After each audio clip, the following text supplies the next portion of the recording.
Salut, c'est Alexis et je vous souhaite la bienvenue sur la chaîne YouTube de Contournement. Une nouvelle semaine, un nouveau tuto no code. On est parti tout de suite. On va cette semaine s'intéresser aux problématiques de nos amis commerciaux. On va essayer de voir comment on peut leur faire un petit peu de no code. Alors, pour les commerciaux, les sales comme on dit dans le monde des startups, eh bien on va essayer de leur voir un petit peu comment on peut améliorer leurs ops.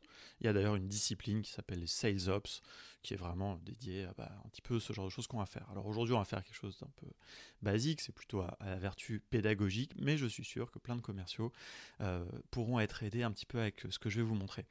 Ce que je vous propose de faire aujourd'hui, c'est un système de relance automatique par email, mais avec un petit twist, évidemment, pour que ça soit un petit peu intéressant techniquement. On va en fait faire un système où on va relancer de manière périodique à des dates données une liste de clients. Pour tout ça, vous vous en doutez, on va utiliser Airtable. Si vous ne connaissez pas Airtable, je vous invite à regarder la vidéo Premier pas avec Airtable ou nos formations si vous voulez aller jusque-là. Mais peut-être regardez déjà cette vidéo et vous verrez si vous êtes convaincu. Le principe du système que je vous propose, c'est de relancer des clients que vous n'avez pas, avec lesquels vous n'avez pas communiqué depuis longtemps à des dates où il y a un événement, par exemple à Pâques, à Noël, ou des choses qui sont peut-être plus spécifiques à votre métier, la rentrée scolaire, je ne sais pas. Ça, c'est à vous d'en décider.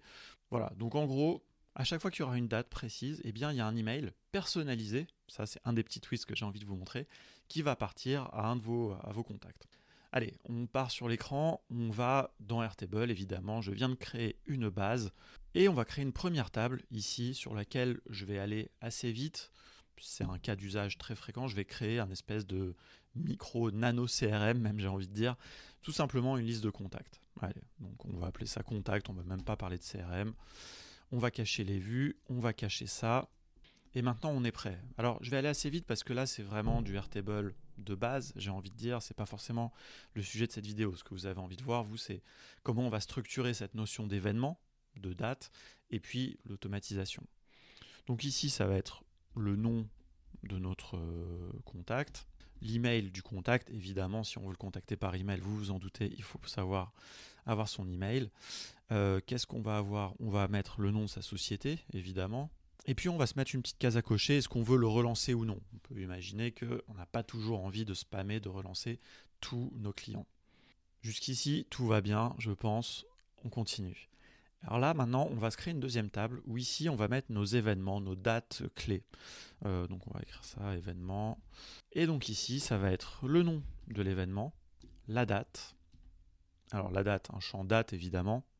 Et bien après, ce qu'on va vouloir, c'est le texte de l'email que l'on veut envoyer à cette date précise.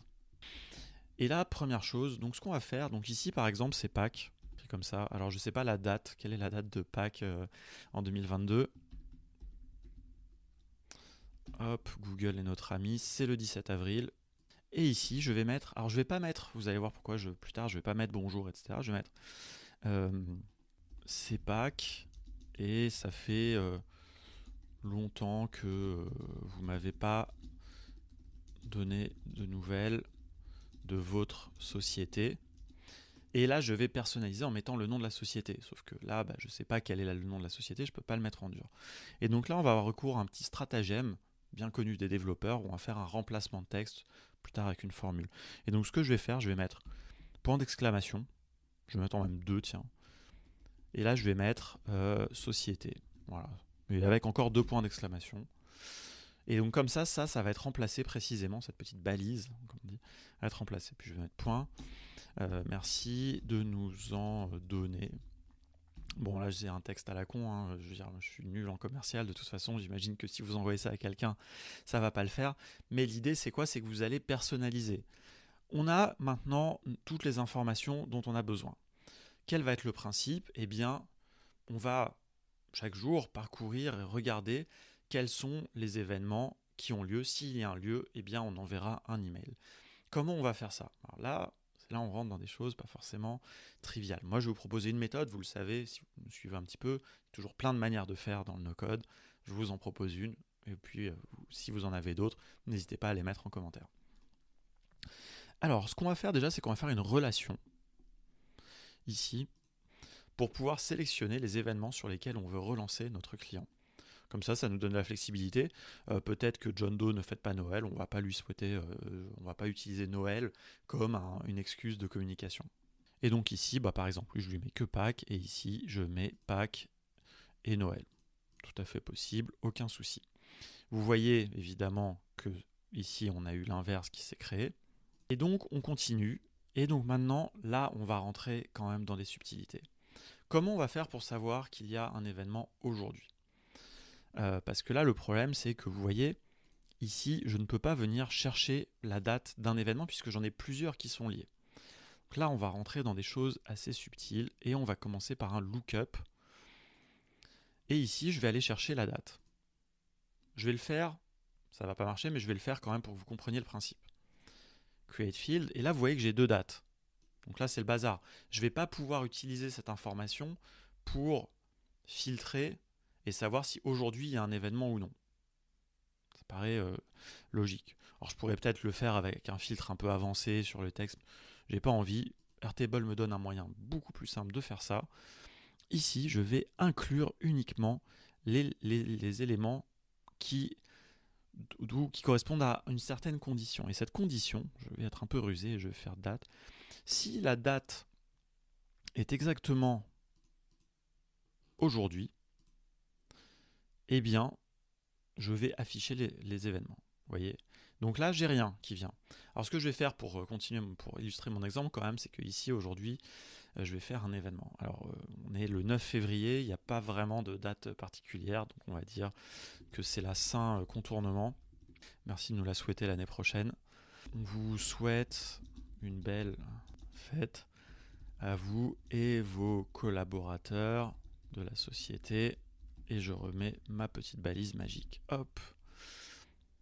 Et ça, on va dire qu'on veut le souhaiter à tous les deux. Et là, vous voyez que par magie, eh bien, la date est venue s'afficher. Voilà. Donc ça, c'est cool. Et maintenant, qu'est-ce que je vais faire ? Un deuxième lookup. La même chose. D'ailleurs, je vais même faire, hop, je vais le dupliquer. Et sauf que là, au lieu de venir chercher la date, je vais chercher le texte de l'email. Et donc là, ce qui va m'intéresser, c'est le texte de l'email. Toujours la même condition. Et là, vous voyez que j'ai un seul texte, pas le texte de tous les événements.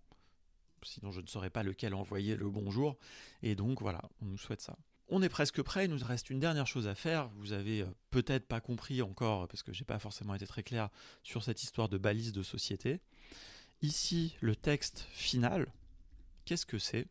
C'est une formule. Et donc, ce que je vais faire, c'est utiliser une fonction qui s'appelle regex replace. C'est une fonction de remplacement. Alors nous, là, on ne va pas utiliser vraiment une expression régulière, regex. On va faire un truc très basique. On va tout simplement, et on n'a pas besoin forcément de faire des regex, ne vous soyez pas confus par les points d'exclamation que j'ai mis dans ma chaîne de caractères. Ici, simplement, je vais lui dire que dans le champ texte, tu vas aller chercher société, et on pourrait faire, grâce aux expressions régulières, des choses plus avancées, mais moi je vais simplement lui dire d'aller chercher société, et tu vas le remplacer par, donc je ferme bien, hop, et par le champ, société. Create field, et là, vous voyez que j'ai une erreur. C'est normal, il y a quelque chose que j'ai pas fait pour que vous compreniez bien. Ici, vous avez l'impression, dans ce lookup, de voir une chaîne de texte. En réalité, ce que vous voyez, et ça c'est une petite subtilité d'Airtable, en fait c'est un tableau à un seul élément, parce que vous l'aviez vu au tout début avant que je filtre, vous pouvez potentiellement avoir dans un lookup plusieurs éléments. Et donc, Airtable, c'est que cela, texte, n'est pas juste une chaîne de texte. Et donc là, il faut utiliser une fonction qui s'appelle arrayJoin, qui va en fait prendre ce tableau qui est dans le champ texte. Donc un tableau, c'est un ensemble d'éléments, et le concaténer. Nous, dans notre cas, cette concaténation va permettre de convertir ce tableau en chaîne de caractères, parce qu'il n'y a qu'un seul élément. Et vous voyez que là, si je fais save, et bien là, ça fonctionne bien. Et maintenant, eh bien, la balise a été remplacée par test company. Vous voyez, et ça, c'est quelque chose que vous pouvez utiliser de multiples fois. Vous pouvez faire. Voilà. Donc ça, c'est une petite astuce. Il y a d'autres manières de faire, plus ou moins sophistiquées. Moi, j'avais envie de vous montrer cette manière de faire là, qui peut vous servir dans d'autres contextes. Donc là, on a tous nos éléments. Ici, ces éléments-là, finalement, ils sont un petit peu techniques. Je peux même les cacher si je veux avoir une jolie table. Et je vais maintenant créer une vue qui va me permettre de ici avoir mon déclencheur pour mon automatisation. Si tout ça n'est pas clair, je vous invite vraiment à suivre nos formations. Ici, c'est un tuto pour vous montrer un petit peu des usages d'Airtable. Donc ici, eh bien, je vais faire une vue qui va s'appeler est-ce qu'il y a une fête aujourd'hui, par exemple. Voilà, je vais l'appeler comme ça. Il y a une fête aujourd'hui, c'est la Saint-Contournement. Je crée la vue. Alors là, il m'a mis tous les éléments. Et donc ici, je vais pouvoir filtrer et je vais ajouter une condition. Et là, je vais mettre deux choses. Déjà, est-ce que je dois relancer la personne? Ça, c'est quand même important. On ne va pas relancer. Donc il faut que ça soit coché. Et donc, j'ajoute une deuxième condition, évidemment, pour être sûr qu'il y a bien une fête aujourd'hui. Et donc, pour cela, je viens ici dans ma date et je mets si la date est exactement aujourd'hui, eh bien, c'est bon. Donc, vous voyez que là, il n'y a que John Doe qui a bien tous les événements. Il a la case à relancer, il a bien l'événement 5 contournements, puisqu'on a bien la date qui est là, le texte, etc. Tout est prêt, on a notre vue. On passe à la dernière étape, le moment un petit peu magique, on va envoyer des emails personnalisés à nos clients que l'on veut relancer, ou nos prospects, ou nos clients fidèles, tout ce qu'on veut. Je vais dans les automatisations, je vais créer une nouvelle automatisation custom, sur mesure. Quel est notre déclencheur? Eh bien, notre déclencheur, tout simplement, on va utiliser, c'est pour ça qu'on a créé la vue, quand un enregistrement entre dans une vue, et cela n'arrivera qu'une seule fois par jour quand il y aura une date qui correspond, eh bien, on va envoyer un email. Et ça va le faire pour chacun des enregistrements. Donc, ça enverra un email à la fois. C'est ce qu'on veut pour qu'il soit bien personnalisé. Ici, la table, je prends la table des contacts. La vue faite aujourd'hui. Je teste. Il y en aura bien un. Ça, il faut s'en assurer. C'est pour ça que j'ai créé la 5 contournements, évidemment. Et maintenant, quelle est l'action? Une action toute simple, rien de sophistiqué. Je viens dans Gmail pour que l'email parte bien de ma boîte mail, pour que ça soit bien, la personne ait l'impression que j'ai pensé à elle, à cette 5 contournements, évidemment. Qu'est-ce que je vais faire? Tout simplement, je prends mon email Alexis. À qui je l'envoie? Eh bien ici, j'ai évidemment l'email de la personne à envoyer, donc je l'insère. Le sujet, alors je pourrais mettre un champ sujet dynamique, dire ah salut, c'est bien, bonne fête, bonne 5 contournements. Voilà, là je vais mettre un truc statique, donc on prend de vos nouvelles en ce jour de fête, par exemple. Voilà. Et ici, je peux mettre salut et insérer le prénom de la personne, par exemple. Ou alors je pourrais mettre salut monsieur et insérer le nom. Ça, c'est à vous de voir quelle est la familiarité que vous avez avec votre client. Et ici, je viens tout simplement insérer mon texte final, évidemment. Et puis voilà, bonne journée, Alexis. On est poli, ça fait toujours plaisir. Et donc là, alors je suis pas obligé de tester, je peux faire un preview email et vous voyez, salut John, on vous souhaite une belle fête à vous, à vos collaborateurs. Une belle fête de 5 contournements, je ne l'ai pas mis, mais à vos collaborateurs de la société Test Company. Et voilà, je ne vais pas l'envoyer forcément, j'active. Et là, maintenant, chaque jour, quand il y aura une nouvelle fête, eh bien, ça va envoyer des emails. Et je peux à tout moment ajouter des nouvelles fêtes, les lier aux contacts qui sont pertinents par rapport à cette fête.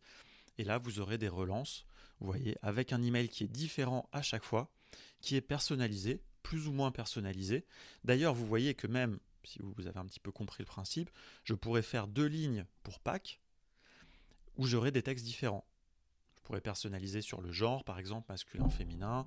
Je pourrais personnaliser sur la société un petit peu. Et ensuite, je n'ai que à lier, par exemple, à la fête de Pâques numéro 1, les hommes, et à la fête de Pâques numéro 2, les femmes, par exemple. Ça, ce serait une manière de faire. Pourquoi j'insiste là-dessus? C'est parce qu'on le sait, la personnalisation dans les relances commerciales, évidemment, aide à avoir plus de conversions, vous vous en doutez. Voilà, un petit tuto express pour nos amis commerciaux. Bienvenue dans le monde merveilleux des Sales Ops. On aura d'autres tutos évidemment qui arriveront là-dessus. Des choses plus ou moins évoluées. Évidemment, dans les entreprises, les gens qui occupent des postes de Sales Ops sont des choses bien plus avancées. Nous, on est là pour vous introduire à ça, pour vous faire découvrir Airtable. Vous le savez, tout ça sont aussi des manières de vous ouvrir un peu l'horizon, même si vous n'êtes pas commercial, n'êtes pas sales dans une startup. Vous pouvez utiliser ce genre de choses pour des freelances, pour tout le monde. Merci à vous. Moi, il ne me reste plus qu'à vous dire à la semaine prochaine pour un nouveau tuto, pour une nouvelle vidéo, pour une découverte d'outils. Vous le savez, on fait plein de choses différentes sur la chaîne YouTube de Contournement. Et d'ici là, mettez des commentaires, rejoignez le Slack de No Code France, posez-nous des questions, suivez nos formations, faites ce que vous voulez. On sera toujours content de vous retrouver quand vous avez envie de parler de no code. À très bientôt.